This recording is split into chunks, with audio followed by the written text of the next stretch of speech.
Hello friends, welcome back. ദിലീപിനെ കോടതി വെറുതെ വിട്ടു.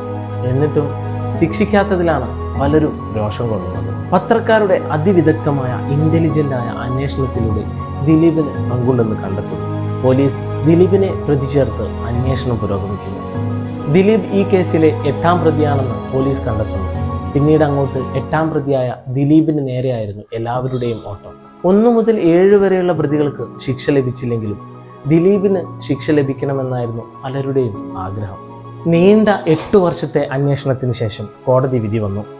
ദിലീപിന് ഈ ഗൂഢാലോചനയിൽ പങ്കുണ്ടെന്ന് തെളിയിക്കാൻ പ്രോസിക്യൂഷന് കഴിഞ്ഞില്ല. ആയതിനാൽ തന്നെ ദിലീപിനെ കോടതി വെറുതെ വിട്ടു. കോടതി വിധിയിലും ഇന്ത്യൻ നിയമവ്യവസ്ഥയിലും തൃപ്തരല്ലെന്നാണ് പലരും പറയുന്നത്. നീണ്ട 8 വർഷത്തെ അന്വേഷണവും സാക്ഷി വിസ്താരവും തെളിവെടുപ്പും വിധി പറച്ചിലും എല്ലാം കഴിഞ്ഞു. എന്നിട്ടും ദിലീപിനെ ഇപ്പോഴും പലരും വെറുതെ വിടാൻ ഉദ്ദേശിക്കുന്നില്ല. Thank you.